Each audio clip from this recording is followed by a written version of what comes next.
चीजें देख रहे होंगे तब कोई और आपका कंपटीटर एक दिन में एक यूनिट निपटा रहा होगा, तो आपके जो कंपटीटर है वो आपसे आगे निकल जाएंगे। हो सकता है आपको ये थोड़ा कड़वा लगे, लेकिन यही सत्य है। हेलो एवरीवन, स्वागत करती हूँ आप सभी का टीचिंग गोल्स के इस लर्निंग प्लेटफॉर्म पर। उम्मीद है आप सभी लोग अच्छे होंगे। HSSC TGT का जो एग्जाम है उसकी डेट यहाँ पर आपके सामने आ चुकी है और आपके पास अभी जो है विद इन 1 मंथ का यहाँ पर टाइम रह गया। पूरा 1 महीने का समय भी अभी आपके पास नहीं है। ऐसे में जो बड़ी समस्या यहाँ पर कैंडिडेट के सामने खड़ी हो गई है कि 1 महीने के अंदर हम लोग कैसे अपना जो सब्जेक्ट है प्लस अपना जो जनरल सेक्शन है उसको कैसे प्रिपेयर कर सकते हैं ताकि हम लोग एग्जाम के लिए अच्छे से बैठ सके, अपीयर हो सके और कहीं ना कहीं एग्जाम को क्लियर कर सके। तो आज की ये जो वीडियो है वो आपके लिए काफ़ी इंपॉर्टेंट है, क्योंकि इस वीडियो में आपके साथ आपको 1 मंथ की स्ट्रेटेजी आपको क्या लेकर के रखनी चाहिए वो सारी चीज़ें आपके साथ यहाँ पर डिस्कस करूंगी। आई होप आपको यहाँ पर चीज़ों में क्लियरिटी आएगी। तो शुरू करते हैं इस चीज़ के ऊपर। देखिए, सबसे पहले तो ना हम ना पैनिक करने लग जाते हैं। हम लोग ये सोचने लग जाते हैं कि अब एग्जाम हो गया, क्योंकि कुछ कैंडिडेट ऐसे होते हैं जो ये इस वेट में होते हैं कि जब एग्जाम की डेट अनाउंस होगी तब पढ़ना शुरू करेंगे। यहाँ पर दिक्कत उन लोगों के लिए काफ़ी हो गई है, क्योंकि कुछ ऐसे हैं जो पहले से अपना पढ़ना जिन्होंने स्टार्ट कर रखा है, तो उनके लिए एक प्लस पॉइंट अभी आप लोग जो है पहले से पढ़ना स्टार्ट कर चुके हो। बट समस्या उनके लिए हो जाती है जिन्होंने अभी तक स्टार्ट किया ही नहीं था। ठीक है, तो हम लोग क्या करते हैं, हम लोग बस वेट में रहते हैं और इस चीज़ को हमें जनरली अवॉइड करना चाहिए। अभी एग्जाम की डेट तो आ चुकी है, बट यहाँ पर डिस्कस करते हैं आपको 1 महीने के अंदर क्या अपनी एक ऐसी प्रिपरेशन की स्ट्रेटेजी बनानी चाहिए कि आप लोग भी अपने आप को खड़ा कर सके। ठीक है, वहां पर जाकर के चलिए सबसे पहले तो देखते हैं आपका जो जनरल सेक्शन, आपका जो एग्जाम है वो 2 टुकड़ों में बटा हुआ है, यानी कि 50% आपका जनरल सेक्शन वेटेज लेकर के जाता है एंड 50% आपका जो मेन सब्जेक्ट है वो लेकर के जाता है, जो भी आपका पर्टिकुलर XYZ सब्जेक्ट है। जनरल सेक्शन की अगर बात करूं तो इसको मैंने अपने चैनल पर बिल्कुल अच्छी तरीके से यहाँ पर जो पैडागोजी है वो आपको कंप्लीट करवाई हुई है, which is free of cost. बिल्कुल आपको यहाँ पर कंप्लीट करवाई हुई है। मैंने उसका प्लेलिस्ट का नाम भी चेंज कर दिया। आप वहां पर अगर देखेंगे तो आपको HSSC TGT पैडागोजी के नाम से आपको पूरी प्लेलिस्ट मिल जाएगी, जो कि आपके एग्जाम पर्पस के लिए ही है, क्योंकि आपका जो सिलेबस है वो एज इट इज KVS का ही जो है कॉपी पेस्ट होकर के आया है।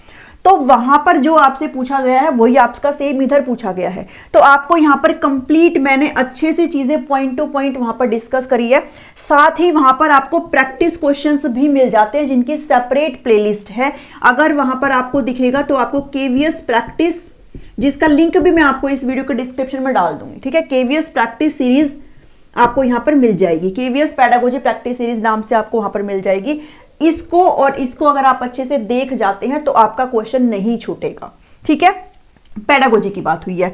उसके बाद जो EVS वाला पोर्शन है वो हमारा रनिंग में है, वो चला हुआ है। विद इन 10 to 15 डेज मैं इसको यहाँ पर फिनिश कर दूंगी।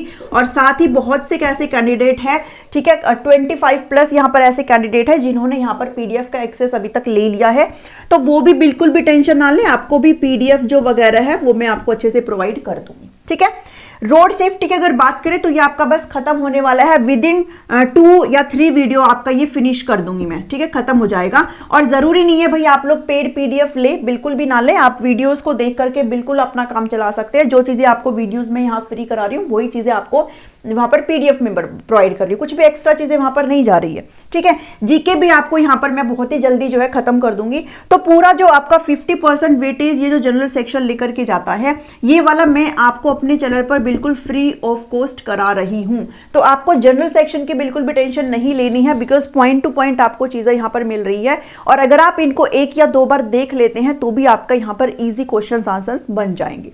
ठीक है, लेकिन बात आती है आपका जो मेन सब्जेक्ट है। देखिए, जो मेन सब्जेक्ट है ना, उसको मैं ऐसा मान के चल रही हूं कि आपने अभी तक पढ़ना स्टार्ट कर दिया होगा। बिकॉज अगर अभी स्टार्ट करेंगे तो समस्या हो जाएगी, क्योंकि आपको यहाँ पर साफ साफ सिलेबस चीख के बोल रहा है कि आपको यहाँ पर 9th और 10th का नहीं काम चलेगा। यहाँ पर आपको अपना सिलेबस 11th एंड 12th तक लेके जाना पड़ेगा। जैसे अगर मैंने साइंस का सिलेबस देखा है तो साइंस के सिलेबस के अंदर बायो हो, चाहे केमिस्ट्री हो, चाहे फिजिक्स हो, आपको यहाँ पर 11th 12th के टॉपिक्स अच्छे से लिख करके दिए गए हैं। इसका मतलब ये है कि अगर 9th एंड 10th पढ़ करके जाएंगे तो फिर आपका सिलेबस तैयार नहीं होगा। आपको 11th एंड 12th तक यहाँ पे जाना पड़ेगा। कोशिश कर लीजिए भाई, अभी जो है टाइम बहुत कम है, कि 1 दिन की 1 यूनिट आप जरूर करके जाए पर डे। ठीक है, अभी कर लीजिए, अपना ये टारगेट बना लीजिए कि आप एक दिन में एक यूनिट जरूर कर लें, क्योंकि इतना भी बड़ी नहीं है। अगर आप अपनी खुद की बुक से करेंगे तो आपको ईजी पड़ जाता है।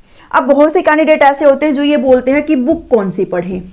देखिए, मार्केट में आपको बहुत सारी बुक्स अवेलेबल हो जाएंगी, बट जब भी मैं चीज़ें करती हूँ या मैं किसी को बताती हूँ तो हमेशा यही बोलती हूँ, जो आपकी अपनी सेल्फ बुक है ना, सेल्फ का मतलब है कभी आपने जब 11th-12th में उन बुक्स को पढ़ा था तो उन्हीं बुक्स को निकालिए। अभी आप कोई बताएगा आपको ये वाला टॉपिक उससे पढ़ लो, ये वाला टॉपिक उससे पढ़ लो, ये वाला टॉपिक उससे पढ़ लो, क्या अब मार्केट में जाकर के बुक्स खरीदने बैठेंगे? 1 महीने का ही टाइम है आपके पास, कम समय बचा है, तो अपने जो सेल्फ, आपकी जो अपनी खुद की पर्सनल बुक्स है उनको उठाइए, और जब आप उनको उठाएंगे और 1 या 2 बार जब उनको पढ़ने के लिए बैठेंगे, अपने आप चीज़ें आपको रिकॉल होना स्टार्ट हो जाएगी।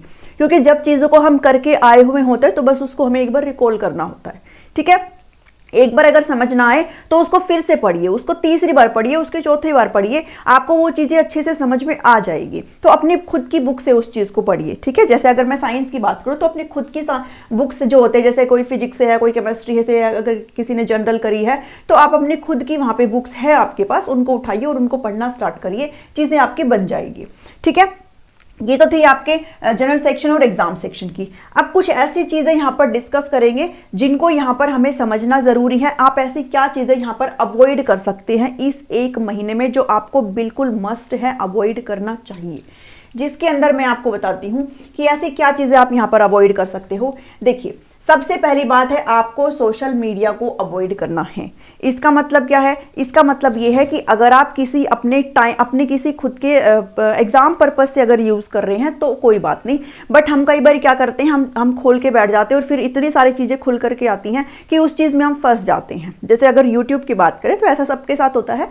यूट्यूब की बात करें तो आपके सामने ऐसे भर भर के रील्स वगैरह आने शुरू हो जाती है, आप उसके अंदर खो जाते हो, 1 घंटा लग जाता है, आधा घंटा लग जाता है। तो इस चीज़ को आपने अवॉइड करना है। अगर आप YouTube या फिर कोई भी जरिया अगर आप यूज़ कर रहे हो तो आप अपने स्टडी के लिए यूज़ करिए सिर्फ। अगर आप किसी की, जैसे आप मेरी वीडियोस देखते हो, तो आप YouTube को तभी यूज़ करें जब आपको वीडियोस को देखना हो। अदरवाइज खोल करके ना बैठे कि 5 मिनट देख लेता हूँ या 5 मिनट देख लेती हूँ उसके बाद पढ़ने बैठो। ठीक है, उस चीज़ को यहाँ पर अवॉइड करें। इसके साथ साथ बहुत सारी चीज़ें यूट्यूब पे ऐसी चलती रहती है जो आपका मन कर जाता है कि अच्छा इसके अंदर क्या है, चलो देखते हैं, उसके अंदर होता कुछ भी नहीं है।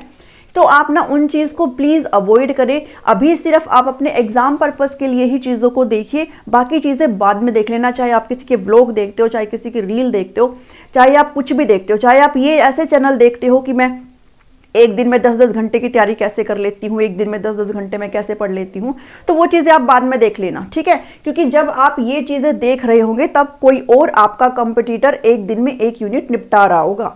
ठीक है, तो ये मैं बात आपके भले के लिए बोल रही हूँ। तो अवॉइड करिए सोशल मीडिया को। साथ ही मैं देखती हूँ वीडियोस पे आप कमेंट करते रहते हैं कि एग्ज़ाम को कैंसिल करा दो, सबको मिलकर के एग्ज़ाम को पोस्टपोन करना चाहिए है, कोई और इस सब्जेक्ट से है क्या, आप कैसे पढ़ रहे हो, आप ऐसे आप कमेंट करते रहते हैं। तो उस चीज़ से बचिए, क्योंकि अभी आपके पास टाइम नहीं है। अगर आप इन कमेंट्स में ही घुसे रह जाएंगे तो फिर आपका जो सीट है वो कोई और ले जाएगा। ठीक है, क्योंकि हर कोई कैंडिडेट यहाँ पर कमेंट करने नहीं बैठा हुआ है। तो अगर आप कमेंट करते हैं तो आप ऐसे कमेंट करिए जो मुझे ऐसे लगे कि जिसका मुझे रिप्लाई करना चाहिए। ठीक है, ऐसे कमेंट में आप अपना टाइम वेस्ट प्लीज ना करें जहां पर आपको ही समस्या हो रही है। ठीक है, अगर आप वहां पर कमेंट कर रहे हैं तो आपके जो कंपटीटर है वो आपसे आगे निकल जाएंगे, तो आप कहीं ना कहीं पीछे रह जाएंगे। आपके ही लिए फायदे के लिए बोल रही हूँ। ठीक है, ये चीजें हैं। दूसरा है कि हम लोग कंप्लेंट्स बहुत ज्यादा करते रहते हैं। अब अगर एग्जाम नहीं आ रहा था, भर्ती नहीं आ रही थी, तो भर्ती क्यों नहीं आ रही है, क्यों नहीं आ रही है। अब अगर आ गई है तो आ गई है, तो तब होना चाहिए एग्जाम। आपसे पूछ करके या मेरे से पूछ करके या किसी से और से पूछ करके ऐसे से डिसीजन नहीं लेगा। इसने पहले भी भर्ती निकाली थी, रद्द कर दी थी। अब वही बात है ना, अब ये लोग कुछ भी करें, हम कुछ नहीं कर सकते हैं। ठीक है, अगर आपके एग्जाम हो रहे हैं तो अपना शिद्दत से पढ़िए। ऐसा नहीं है कि एग्जाम सिर्फ आप एक पर्टिकुलर इंसान के लिए हो रहा है, जितने भी कैंडिडेट है सभी के लिए एग्जाम हो रहा है। ठीक है, तो अगर आपकी तैयारी कहीं ना कहीं वीक होगी तो सबकी ही थोड़ी थोड़ी वीक होगी। इस चीज को भी अपने दिमाग में मान के चलिए। तो कंप्लेंट्स ना करिए कि भाई इसको जो है फर्दर इसको बंद करा दीजिए, खत्म एक्सटेंड करा दीजिए, पोस्टपोन करा दीजिए, या फिर भगवान करे हो जाए। ऐसा कुछ नहीं है, आप कंप्लेंट्स मत लेकर के चलिए। अगर एग्जाम हो रहा है तो फिर दे दीजिए इसको, थोड़ी अपना 1 महीने हार्ड वर्क कर लीजिए अपना। ठीक है, अपना जो भी आप काम करते हो उसको थोड़ा सा आप रेस्ट कर दीजिए और अपना जो काम है उसको आप पढ़ाई का काम को कंटिन्यू करिए। टाइम वेस्ट बिल्कुल भी ना करिए। टाइम वेस्ट से मतलब मेरा वही है कि आप सोशल मीडिया वगैरह या फिर किसी अगर फर्दर काम से घूमने जाना है, मूवी जाना है, ये जाना है, वो जाना है, उस चीज़ से आप अवॉइड करिए। घर पर बैठिए, अपनी मेहनत करिए, जितना हो सके आप उतना टाइम इस 1 महीने दीजिए अपनी स्टडी को। अगर आप, क्योंकि मुझे पता है कि आप में से जो फीमेल कैटेगरीज है यहाँ पर वो ज़्यादातर मैरिड होती है यहाँ पर, तो आपके हो सकता है अपने XYZ काम हो, आप अगर काम से जो है टाइम नहीं निकाल पा रही हैं, तो आपके अपने वो XYZ सोल्यूशन है, उनका सोल्यूशन आपको कैसे निकालना है वो भी आप ही जानती हैं। तो अपने सॉल्यूशंस निकालिए और अपना टाइम वेस्ट ना करिए। घर के कामों में थोड़ा सा कटौती कर दीजिए, और क्या कर सकते हैं, थोड़ा सा कटौती कर दीजिए घर के काम में, और अपने जो है यहाँ पर अपनी जो हार्ड वर्क है उसको टाइम दीजिए। ठीक है, पैनिक मत करिए कि एग्जाम हो रहा है तो अब क्या, क्योंकि स्ट्रेस, और फिर जब स्ट्रेस आ जाता है ना तो हम उस शिद्दत के साथ नहीं पढ़ पाते हैं जिस शिद्दत से हमें पढ़ना था, जितनी मेहनत हमें करनी थी हम उतना कर नहीं पाते हैं। तो पैनिक मत करिए और अपने अंदर नेगेटिविटी को मत आने दीजिए कि अब तो एग्जाम हो रहा है, मेरी तो इतनी तैयारी है, उसकी तो इतनी तैयारी है। जितनी आपकी तैयारी है उससे ज़्यादा उनकी तैयारी नहीं होगी किसी की भी। बट अगर आप यही करते रह जाएंगे कि मेरी तैयारी नहीं हो रही है, मैं कहाँ से पढ़ूँ, कमेंट पे कमेंट करे जा रहे हो, तो फिर कोई ना कोई आपसे आगे निकल जाएगा। ठीक है, हो सकता है आपको ये थोड़ा कड़वा लगे लेकिन यही सत्य है। ठीक है, तो यहाँ चीज़ आपको ये चीज़ यहाँ पर ध्यान रखनी है। ये मैंने आपको बताया कुछ डूज एंड डोंट्स आपको यहाँ पर अवॉइड करने हैं कि आपको ये चीज़ें नहीं करनी है। प्लीज़ इस चीज़ को कंसिडर करिए, और आपके पास बहुत कम टाइम बचा है, इस चीज़ को यूटिलाइज करिए, अपनी मेहनत करिए। पीडीएफ मैं आपको प्रोवाइड कर रही हूँ, तो आपको जिसको भी अगर फर्दर लेना है तो आप इस नंबर पर मुझे व्हाट्सअप कर सकते हो, आप पीडीएफ का एक्सेस ले सकते हैं। अदरवाइज मैं फिर भी यही कहूँगी कि पीडीएफ की जरूरत नहीं है, आप एक बार वीडियो देखिए, 2 बार वीडियो देखिए, आपको चीज़ें यहाँ पर क्लियर हो जाएगी। ठीक है, मेन फोकस करिए अपने कॉन्सेप्ट पे, अपने ये जो भी आपका सब्जेक्ट है इसके ऊपर, क्योंकि जनरल जो पार्ट होता है ना उसके ऊपर से आपके क्वेश्चंस जो होते हैं इतना डीपली नहीं जाते हैं, आप उन क्वेश्चंस को आराम से बना पाएंगे अगर आप मेरी वीडियोस देख रहे हैं तो। ठीक है, सो आज के इस वीडियो में इतना था। आई होप आपको अब क्लियरिटी आई होगी। थोड़ा सा जागिए, मेहनत करिए, इस चीज़ को प्लीज़ अवॉइड करिए। ये जो यूट्यूब वाला बुखार है इसको प्लीज़ उतारिए और अभी अपनी मेहनत को कंटिन्यू रखिए। ठीक है, मिलती हूँ मैं आपके साथ एक और EVS की वीडियो या फिर रोड सेफ्टी की वीडियो को लेकर के। Thank you, thanks for watching me.